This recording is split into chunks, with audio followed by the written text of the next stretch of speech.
Chapter 9. Direct Volation. The exercise of volation differs very materially in degree among different men.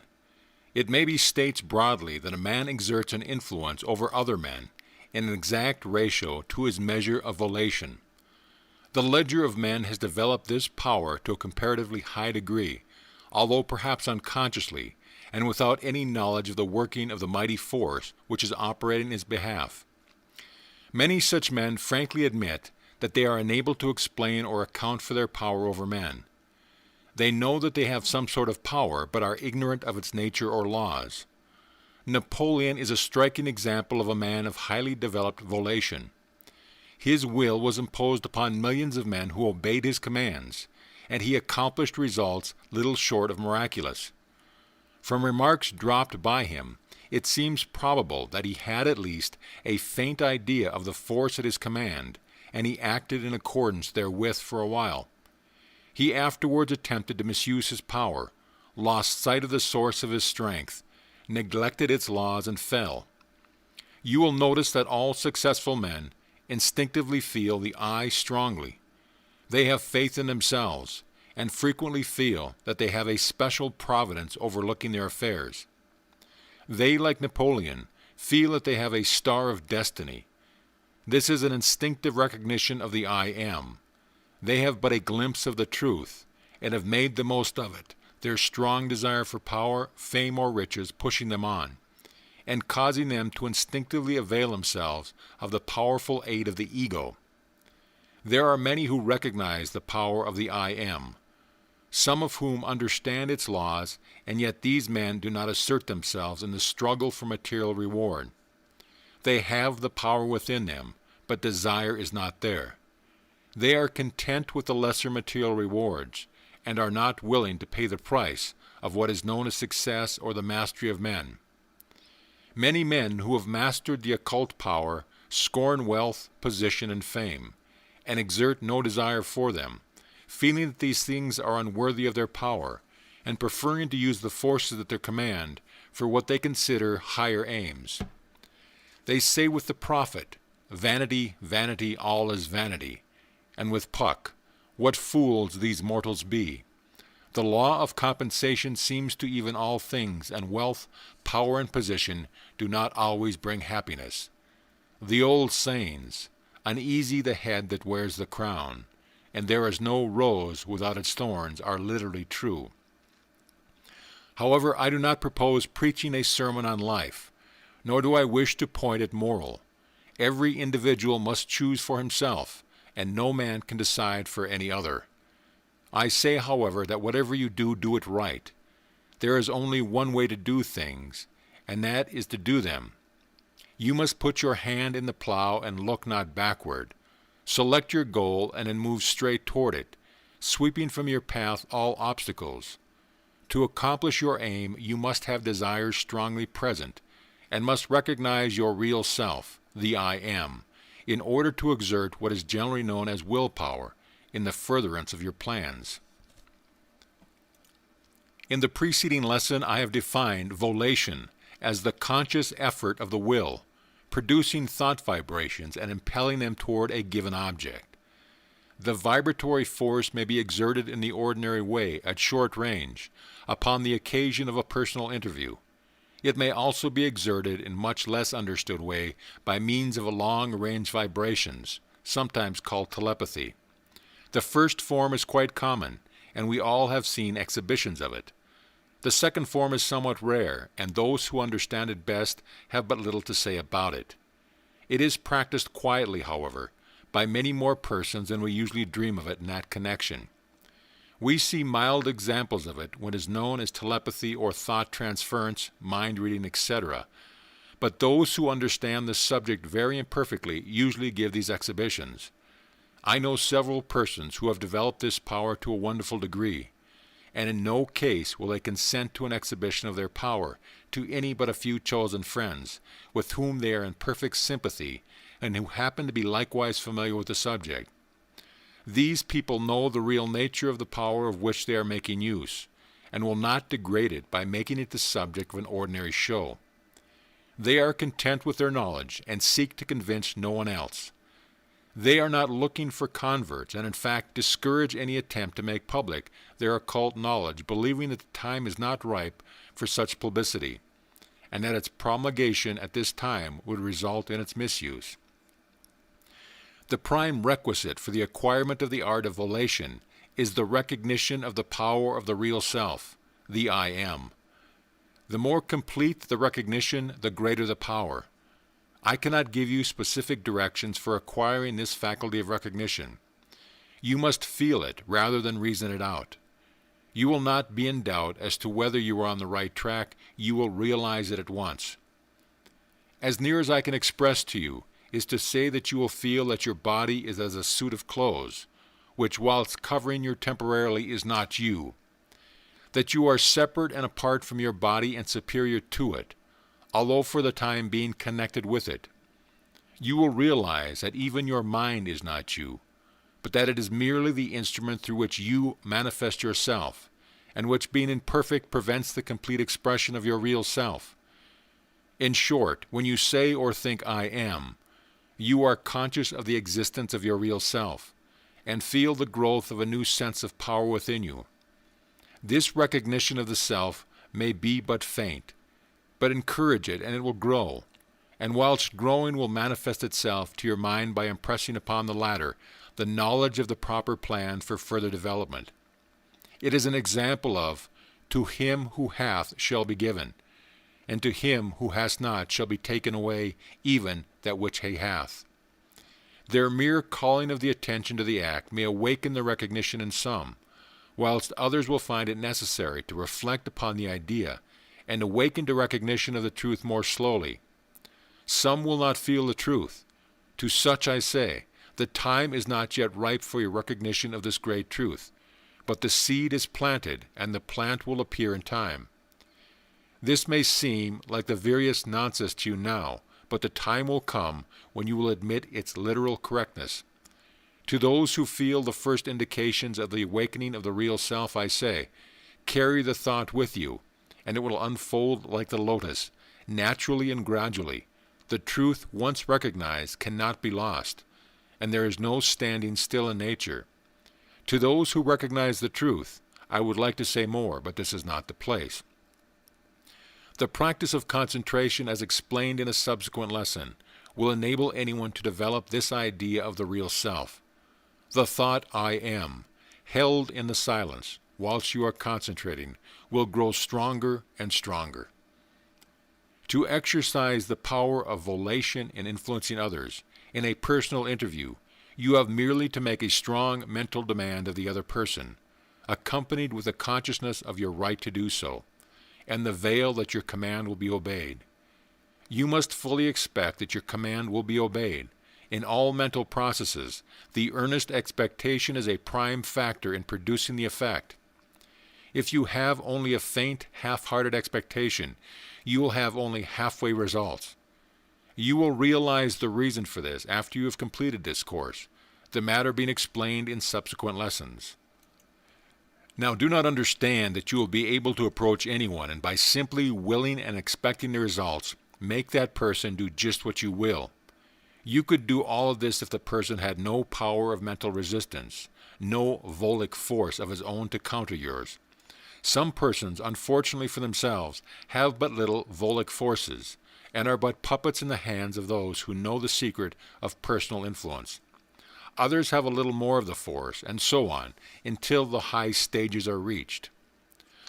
I do say, however, that you will obtain some degree of success from this plan from every person with whom you come in contact, the degree of success depending entirely upon the degree of volic force of the other person, as compared with your own.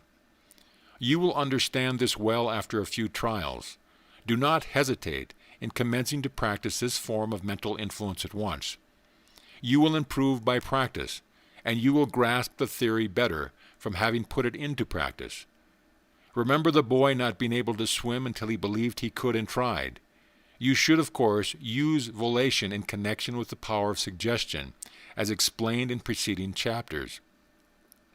You will be able to concentrate your powers of command by observing the exercise given in the lesson on concentration. In other lessons, I will explain why these occult powers should not be used for any evil purposes or in working harm to anyone. But I think it well at this point to caution students against any misuse of this power. Such practices, besides being wrong morally, will result to the disadvantage of the practitioner, and if persisted in, will wreck his prospects in the end. He may be successful temporarily, but the result in the end will be disastrous. There are good occult reasons for this, and I hope that my warnings will be heeded by anyone reading this course. There is no harm in using this knowledge and information toward promoting your legitimate business interests and your welfare, providing always that no harm is inflicted on a person influenced. You may influence a man to deal with you, and if you treat him fairly, you are making no misuse of your power. But on the other hand, if you should influence a man for the purpose of swindling or cheating him, or doing him other harm, you commit a great working for which you will someday suffer in proportion to the wrong perpetuated. I am not speaking of punishment in a future life, but right here in this world. As ye sow, so shall ye reap, holds well in this case. There is very little likelihood of your misusing your powers of elation, for when you attain them fully, you will instinctively recoil from the idea of working evil by means of your newfound strength. There are, however, a few men in the world who, like Satan, use their mighty power for evil. But, like Satan, these men are doomed to extreme misery and unhappiness. They are like fallen gods. The best exercise for the development of volation is, of course, concentration, but it may be interesting to the student to be able to try his hand on a few simple tests so as to gain confidence in himself. I append a few exercises for this purpose. Many others will be readily occurring to the student. Try only easy tests at first, and then gradually work up to more difficult feats. Practice makes perfect. Let me say here that when you will anything, do not get the notion that you must frown or clench your fist or anything of that sort. The force is attained by a calm, undisturbed attitude, the willing being done in the form of a calm, earnest demand, and the thought that what you expect will occur. The earnest expectation is the secret. You will soon get a knack of it. Do not be discouraged, but keep it at it until you get things working smoothly. In our next lesson, we will take up the subject of long-range volation, or more properly, telepathic volation. Exercise 1. While walking down the street, fix your attention upon someone walking just ahead of you. A distance of at least 6 to 10 feet should separate you, and a greater distance is no obstacle. Fasten a firm, steady, earnest gaze upon your subject, focusing the gaze upon the back of the neck, just at the base of the brain. Whilst gazing firmly at this point, will that the subject shall turn his head and look around in your direction. A little practice is required to perfect yourself in this exercise, but after you have once acquired the knack of it, you will be surprised at the percentage of people whom you can affect in this way. Women seem to be more highly susceptible to this mental influence than are men. Exercise 2. Fix your gaze upon someone sitting ahead of you in church, theater, concert, etc., focusing your gaze upon the same point as in the previous exercise, and will that the person should look around. You will notice that the subject will fidget around in his seat, appear more or less uncomfortable, and finally half turn in his seat and direct a quick glance in your direction. This experiment will prove more successful with persons whom you know than with strangers. The better you know the person, the quicker the influence will manifest itself. The two exercises just given can be identified and multiplied by the ingenuity of the student. The principle is the same in all cases. The concentrated gaze and strong, earnest, expectant willing of demanding the results, being the prime factors in producing the phenomena. You, of course, realize the concentrated willpower can be developed by the practice of the exercise given in the lesson on concentration. If you find difficulty in producing the above results, you will know that your powers of concentration are not sufficiently developed, and you will accordingly perfect yourself in this respect. Exercise 3. Select some person who may be seated on an opposite side of a streetcar from you, but several seats to the right or left to the point directly opposite you. You may look straight ahead, so as to appear if you are not looking at the other party, but you will be conscious of his presence, and will see him out of the corner of your eye. Direct a strong mental demand toward him, willing and expecting that he will look in your direction. If you manage it properly, you will find that in a few moments the party will suddenly glance in your direction.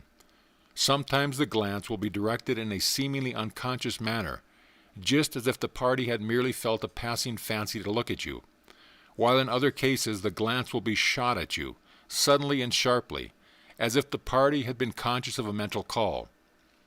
The person obeying the call often will look embarrassed and somewhat sheepish when he meets your full magnetic gaze, which you have directed upon him when he turned his eyes in your direction. Exercise 4. When talking with a person and he seems to hesitate in the choice of a word, glance sharply at him and give a strong mental suggestion of a word. In many cases, he will immediately repeat the word which you have suggested. Your word must be appropriate, as otherwise his passive mind may hesitate about using it, and his active mind will step in and insert another word. Some students have tried this experiment in the case of a public speaker, preacher, etc., and have related many amusing instances in their experiment. I remember reading a work translated from a German writer, in which is mentioned the case of a youth whose power of concentration and volition were most highly developed. He was a student at a leading college, and being more interested in athletic sports than in study, ran a great risk of falling behind in his work. Having discovered his powers accidentally, he contrived a plan in the furtherance of which he would commit to memory but a few answers in each lesson. When the professor would start to quiz him, he would send forth strong vibrations, willing the professor to select certain questions, the answer to which he had memorized, the result being that he stood up well in each class. The German writer, however, went on to say that his plan failed. The young man, in his examination, as the final questions were being prepared by the faculty and submitted in writing, the student had no opportunity to try the willing game on the day of the examination. Exercise 5. An interesting experiment is that of willing the movement of a person in a certain direction. This can be tried while walking behind a person on the street, by focusing the gaze as instructed. When the person approaches another person walking in the opposite direction, you may will the subject to turn either to the right or left, in passing the other person. You may also try this experiment in the case of a person approaching you on the street. In this case, you should walk straight ahead, turning neither to the right nor to the left, keeping your gaze fixed on the approaching party, and making a mental command that he turn to the right or left as you will. Exercise 6. Stand at your window and fix your eyes upon an approaching person, at the same time willing that he turn his head and look at you whilst passing. You will find that he will obey your mental attraction 7 times out of 10, providing your powers of concentration are sufficiently well developed. Even without the practice of concentration exercises, you will be able to influence passersby sufficiently often to satisfy you that there is something in it. You will be able to obtain better results in this particular experiment if you will stand at a first-floor window rather than a window higher from the ground. The motion of obeying the impulse and merely turning the head being so much easier than the motion of looking up to a second or third floor window, the percentage of results obtained by the first plan will greatly exceed those of the latter one. This exercise may be varied by the plan of compelling the attention of a person seated at a window which you are passing, and so on. When you once begin to practice these exercises, you will find it so fascinating that you will invent new plans of testing your power, you being governed by the particular circumstance of the occasion. These exercises will do much to develop confidence in your powers and to aid you in acquiring the knack of sending out the vibratory impulses. They are, of course, more or less trifling in their nature and unworthy of the exercise of the mental powers, except as a means of practice. They should not be used merely for the amusement of the student, and never for the amusement of his friends. One should never trifle with these mighty forces, nor exhibit them for the gratification of the vulgar curiosity of others. The student who grasps the real significance of the law of mental control will have little or no desire to parade his knowledge. End of chapter.